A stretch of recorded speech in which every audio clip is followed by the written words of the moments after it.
Le goût d'entreprendre, Doris Pradal. Et la seconde partie de cette émission avec Marie-Christine Fauré. Vous êtes architecte. Bonjour Jean-Marie Ferenbach. Bonjour Doris. Merci de nous rejoindre sur Radio Présence. Vous êtes un de nos référents éthiques. Première question à notre invité. Alors, je crois me souvenir que vous appartenez à une famille professionnelle qui a un ordre. Tout à fait. On connaît l'ordre des médecins, on connaît l'ordre des avocats. Dans le cas des architectes, que signifie l'ordre et est-ce qu'il apporte quelque chose un peu comme le serment d'Hippocrate est-ce que vous pouvez nous dire quelques mots pour nos auditeurs? Oui, disons que le titre d'architecte est un titre protégé. Donc, pour être architecte, il faut être inscrit à l'ordre, donc avoir eu un diplôme, bien sûr, et être inscrit à l'ordre.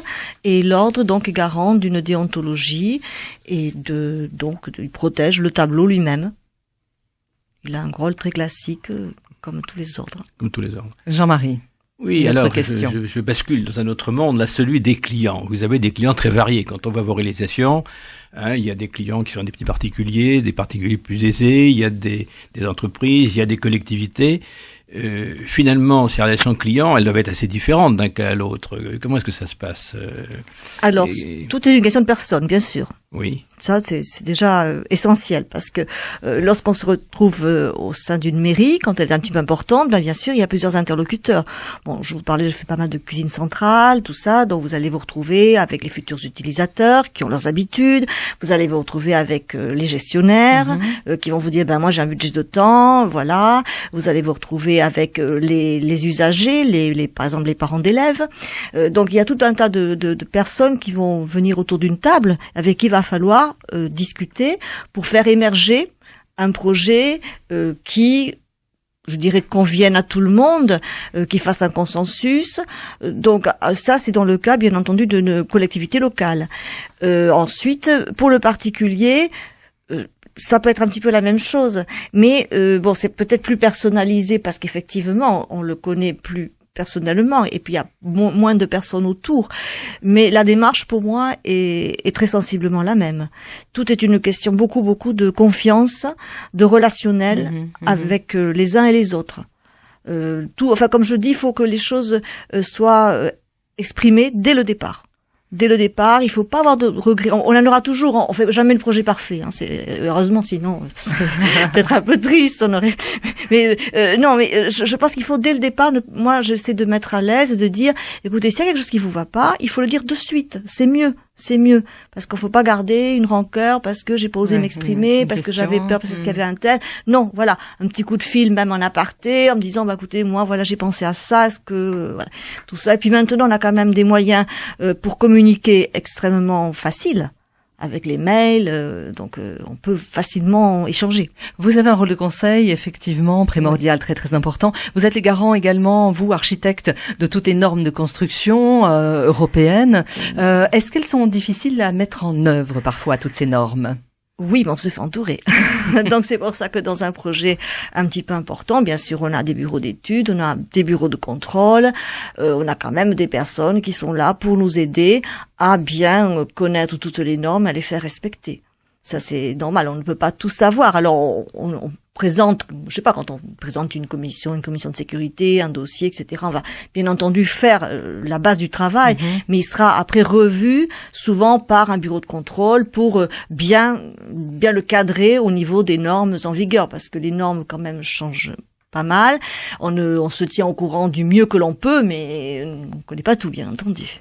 Jean-Marie, notre question, notre invité.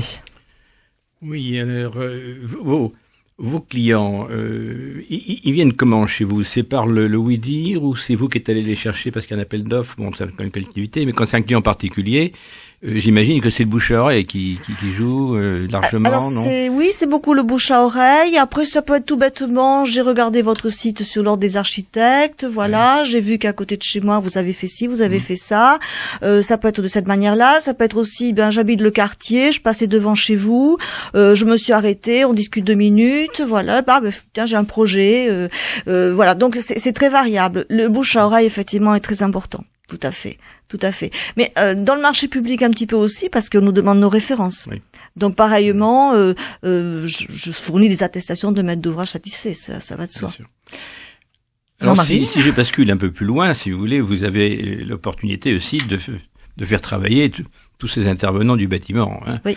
Bon, et là, comment ça se passe pour vous? Vous avez des intervenants un peu privilégiés, vous avez établi un réseau, vous êtes très très dépendant de votre client dans ces cas-là ou pas? Enfin, comment se passe ce fonctionnement avec les entreprises? Parce que le bâtiment a quand même une réputation d'être un peu sauvage quelquefois, non? Sauvage. Alors en marché public, c'est très simple puisqu'il y a des appels d'offres. Oui. Donc là, il suffit d'analyser les offres, de mettre tout le monde sur un pied d'égalité et voilà, il y en a des critères maintenant qui sont très définis. Donc logiquement, en marché public, c'est relativement, je dis bien relativement simple. En marché privé, effectivement, chaque fois que j'ai un client, je lui demande s'il lui connaît des entreprises, parce qu'il connaît peut-être, j'ai un plombier, j'ai toujours fait travailler, j'en suis très content, ou un électricien. Je vois pas pourquoi on va aller chercher quelqu'un d'autre si la personne est satisfaite de quelqu'un. Et par contre, ce qui est le plus compliqué, c'est effectivement de monter une équipe. J'ai un réseau, bien sûr, parce que maintenant, à mon âge, j'en connais beaucoup. Mais enfin, il y en a aussi qui sont partis, il y en a qui se sont remis à leur compte. Bon, j'ai un réseau qui avait des jeunes, des moins jeunes.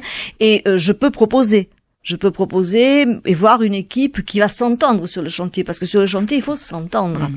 Voilà. Et surtout quand c'est un petit chantier, quand c'est une réhabilitation, qu'on est les uns sur les autres.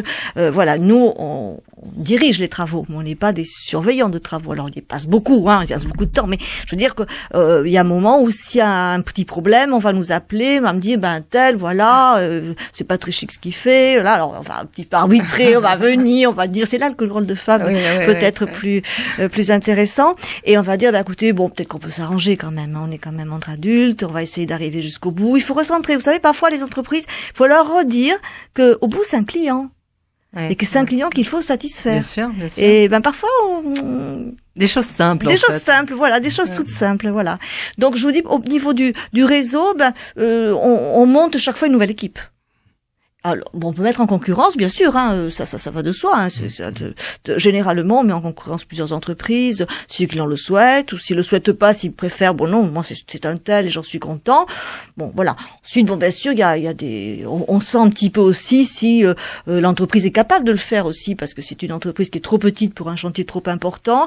Il faut peut-être lui en parler avant, lui dire est-ce que vous êtes certain d'avoir le temps de le faire. Voilà. Je pense que c'est un petit peu notre rôle de déceler. Comment vous voyez évoluer le métier dans les années qui viennent, Marie-Christine? On aura toujours besoin d'architectes? Moi, je pense qu'on aura toujours besoin d'architectes, et j'espère surtout qu'en France, on va développer ce qui, à mon sens, n'existe absolument pas, une véritable culture de l'architecture. Quand vous interrogez n'importe qui dans la rue, je le mets au défi de vous citer le nom de 3 ou 4 architectes. Et ça, c'est lamentable. Vous travaillez dans l'ombre? On travaille dans l'ombre, mais ce n'est pas normal. Il n'y a pas un amour de l'architecture. Ouais. Et je trouve que ça passe par l'école. Tout simplement, des cours d'histoire de l'art, vous n'en avez pas à l'école, quasiment pas. Ça s'appelle histoire de l'art. Histoire de l'art, mais dans l'art, il y a beaucoup de choses, et il y a l'architecture, et ça, je suis toujours très désolée de voir que, on l'enseigne pas. On l'enseigne pas, je sais pas pourquoi. Je ne sais pas pourquoi. Alors on parle des grands architectes, bien sûr. Je vais pas en citer. Il y en a qui sont très connus. Mais moi je fais pas partie des grands architectes, mais je fais partie comme des milliers d'architectes comme moi qui sont dans leur cabinet, qui essayent de faire de leur mieux. Et je m'aperçois quand même que la culture elle-même architecturale n'existe quasiment pas.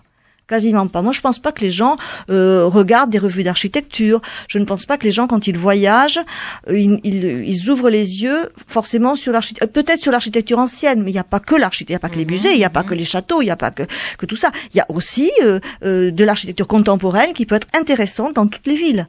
Et ça, je pense que les gens n'ont absolument pas ce regard-là. Et c'est vraiment dommage. Jean-Marie, une dernière question. Mais c'est pas une question, c'est un peu un commentaire. Je suis persuadé que tout ça pourrait passer par nos enfants, parce qu'en fait, on a des enfants qui observent beaucoup de choses, et quelquefois on dit, écoute, c'est pas intéressant. Bon, oui. Et effectivement, on peut se poser la question, parce que l'architecture, ça fait quand même partie d'un paysage où on vit. Bien sûr. Bon, donc bien ça sûr. me paraît important. Vous avez raison de le souligner, oui, non, tout à fait. Je crois que ça mérite d'être souligné. Ce sera le mot de la fin. Merci beaucoup. Merci à vous. On peut vous joindre. Vous pouvez nous donner l'adresse de votre site internet. Oui, si vous tapez sur internet Marie-Christine Fauré architecte, vous tombez sur le site de l'Ordre des architectes et directement vous aurez accès à toutes pas toutes les réalisations, mais quelques réalisations. Également, je signale les journées portes ouvertes des architectes, où non, c'est une fois par an. Voilà, c'est une fois par an, où plusieurs de mes confrères ouvrent leurs agences. Donc c'est début juin cette année. Je pense que c'est le 3 et le 4 juin, me semble-t-il. Donc c'est un week-end. Voilà. Donc ça vous le trouvez aussi sur le site d'Ordre des architectes. Il y a plusieurs confrères, donc c'est intéressant pour vous d'aller chez les uns, chez les autres. Bien sûr, si vous voulez, par exemple, embrasser la carrière d'architecte. Exactement. Merci à vous. Vous souhaitez nous joindre, c'est très simple. entreprendre@radioprésence.com.